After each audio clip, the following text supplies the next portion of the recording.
Hello lovelies! My name is Oslin, and today I'm going to be doing the Where My Lore Started tag by Carrie Can Read. And before I get into it, great news! I got a camera! I haven't been making videos for that long, but I am lazy and I got tired of filming on my phone, so yay. But I'm gonna just get into the tag. I mean, there's not really much to say about my camera. If you have any advice, let me know. And I'll put which camera I got in the description, but it's kind of a cheap one because obviously like I just started. But yeah, let's get into the questions. So the first question is, what book do you remember reading, or what's the first book do you remember reading by yourself? And for me, it is Labyrinth, the storybook based on the movie, which I loved. Labyrinth, the movie with David Bowie, so much when I was a child. Like, literally, I don't even know when I first watched that movie, but it was such a pivotal part of my childhood. I watched it so many times. I still currently love it. I love Labyrinth so much. One of my tattoos that I want is a quote from a song from that, so. But yeah, my grandma had it at her apartment. She's the one that like introduced me to Labyrinth, and she's also the one that taught me to read, so I am almost positive that's the first one that I read like completely by myself. And then I added a question because I wanted to talk about some of the like picture books that I read a lot when I was a little kid. So I guess how I would phrase the question is like, what were some children's books that were really important to you or formative? And there's one that I literally cannot find for the life of me. It was like a kind of like a bedtime story type one. And like, I'm pretty sure the main character was like experiencing a bunch of different dreams. It had like a really blue color scheme if I remember correctly, and the art style is like gorgeous. I wish I could remember what like medium it was, but my grandma also had it. And I remember vividly that there was one of the dreams was like a candy land basically, and the river was like butter or syrup, or it smelled like cinnamon sugar, something like that. If you know what book I'm talking about, please.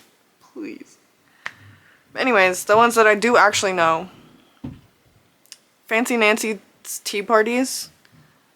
It was a Fancy Nancy tea party throwing book. I loved it so much. I don't know why. I literally read that book over and over again. I never threw a party in my life, but I wanted to so bad because of Fancy Nancy tea parties. The second book, children's book, is Skippy John Jones in Mummy Trouble. I also read that book so many times. I don't remember the last time that I like saw it and had it in my possession, but I remember the last time that I saw it, it was like worn down. Like, I'm pretty sure the cover was like torn in half. I loved that book so much. But I think it was the only Skippy John Jones book I ever read. And the Tea Parties one was the only Fancy Nancy book I ever read. The next one is Pinkalicious, the original Pinkalicious. Very slay, my queen. And then I put the Boxcar Children, but I don't remember which one specifically. It was only like one or two of them.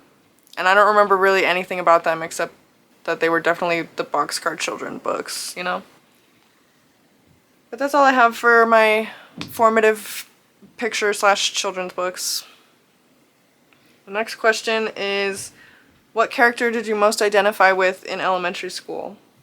And for like younger elementary, I would say probably Junie B. Jones. And then for like 4th and 5th grade, I would say Stargirl. If you read Stargirl, I love that book. The next question, what was your elementary school comfort book? And I listed so many because I was a voracious reader in elementary school. So first of all, we have the Rainbow Magic Fairies, and specifically the Rainbow Magic Weather Fairies. Even more specifically, Evie the Mist Fairy. Let me look the rest of them up. because all I remember is Evie the Mist Fairy. My girl. Evie the Mist Fairy, so beautiful. Look at her. You can barely see. Okay, it's not gonna focus, but she's so... I'll have my boyfriend put a picture on the screen. She's so pretty.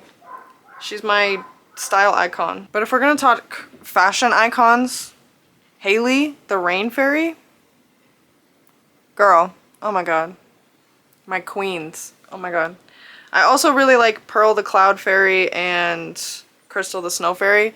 But like I said, like all of the weather fairies were my shit. I don't know if those ones specifically were just like the ones that got published around when I was reading them, but so good. Geronimo Stilton, The Valentine's Day Disaster specifically.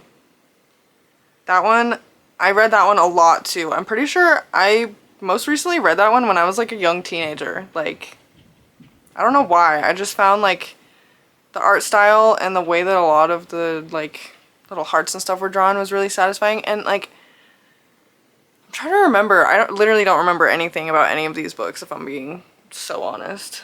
But yeah, that was also the only Geronimo Stilton book I've ever read. That is a theme with most of my childhood. I did not like I did not follow through on series or anything like that when I was, and even now, like, I pretty much have to read a series straight through or else I'm like,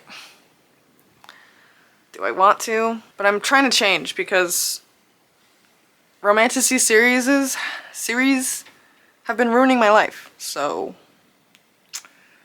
it's been a good time. Anyway, the Inkheart series, specifically Ink Death, I loved the cover of Ink Death so much, so I think I reread that one like several times. But again, I don't remember anything about the series. That one would be a fun one to reread too. Inkheart, Stargirl, and that's it so far, would be really fun to reread. And then Goosebumps, The Haunted Mask, Goosebumps, Horrorland, When the Ghost Dog Howls, and I reread that one when I was like 16 or 17 probably. I love When the Ghost Dog Howls. Goosebumps, Fear Street, Don't Ever Get Sick at Granny's House. That one scared the shit out of me. And then the Goosebumps Choose Your Own Adventure, The Deadly Experiments of Dr. Eek. And I read a lot of the Horrorland and just like the mainline Goosebumps ones, but I'm pretty sure this Granny's House one and the Dr. Eek one were the only Fear Street and Choose Your Own Adventure ones that I ever read.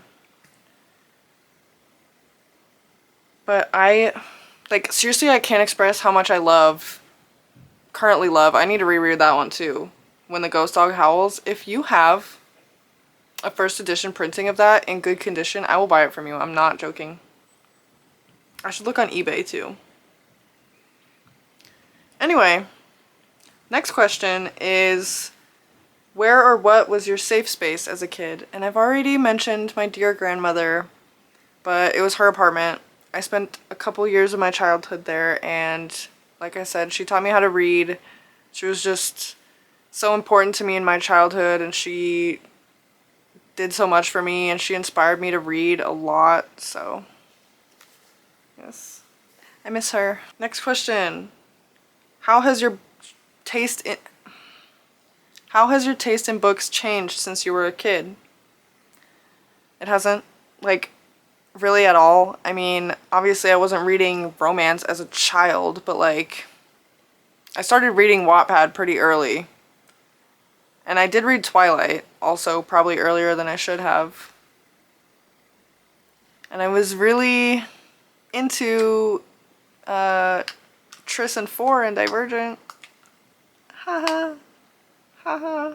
But yeah, I mean, as you can tell, I've been a horror girly since I was literally 5 years old with my Skippy John Jones mummy book. So, yeah. Next question. Did you feel inspired to read by your school? And if yes, how did your upbringing encourage reading? So, I don't know if, again, my grandma was just like enrolling me in a lot of these things, but I feel like in my area, when I was growing up, there were a lot of like reading challenges and incentives for children to read. And also at my elementary school, at least once a week, pretty much the entirety of elementary school, we would have like a period of silent reading time. So it was very fun for me. Next question. What book have you wanted to return to lately? The Hunger Games. It's on my TBR right now. And then also Stargirl, Inkheart, Where the Ghost Dog Howls, The Haunted Mask. All of the books I've talked about recently, basically. The next question is your favorite or formative YA series? Divergent and Stargirl. I loved Divergent so much. I mean, I guess I shouldn't say series because I did not like Divergent after Insurgent. Divergent and Stargirl. I'm pretty sure I'm sure another one in the Stargirl series came out since I dropped out of school, but I know for a fact there were 2 Stargirl books, and I read those. Next question.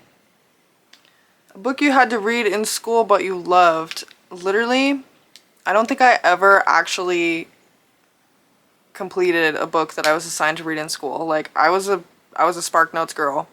As much as I was a reader, like, trying to force me to read Lord of the Flies when I would rather read, like, Twilight. I'm reading Twilight. Why would I stop reading Twilight to read Lord of the Flies when I could just look it up on SparkNotes? So, yeah, literally, none of them. And as an adult, I haven't even gone back and read any of those books yet. Like, I know for a fact I was assigned Animal Farm, 1984. I did read All Quiet on the Western Front, actually. And that one, like, kind of ruined my life a little bit. I was just talking to my boyfriend about All Quiet on the Western Front, like, a week ago. That shit is fucked up. Anyway. Next question. Your weirdest favorite book? I loved Uglies, the whole series when I was younger. I didn't put it in my favorite YA series because I knew I was going to put it for this question. Literally, Uglies, Pretties, and Specials. My shit. That was my shit. When I was like in like 6th grade to like 12. Way too young to be reading that series. But I didn't even try to watch the movie. I'm going to be honest. It is way too late for that. I kind of want to reread it. Like, I'm pretty sure I had an urge to reread it a couple months before I heard about the movie. But I never did. If your 13-year-old self could live in a fictional world, which would it be? And is it different from the world you'd choose now? When I was 13, I would have chosen Divergent. For sure. Maybe Uglies, to be honest. But now, I'm not really trying to, like, deal with all that. I mean, if I'm gonna pick a fantasy world, it's probably gonna be Crescent City. But, that also just seems like too much for me. I haven't even read the 3rd book, but I don't know about Crescent City. So, probably like Rose Hill. Just like a beautiful, picturesque Canadian small town with a bunch of like cowboys. Yeah. Yeah. And then the very last question, so sad, is there a newly released book you wish you had when you were younger? This one I actually do have. I'll grab it because I haven't had any of these books yet. Never mind. It's literally on the bottom of a stack. A very large stack of all my hardcovers. So I'm not gonna grab it. But Witchcraft for Wayward Girls, for sure. Because, like, when I was like 13, 14 and I started reading Stephen King, I wish that I could have had a male author like Grady Hendrix be in the sphere.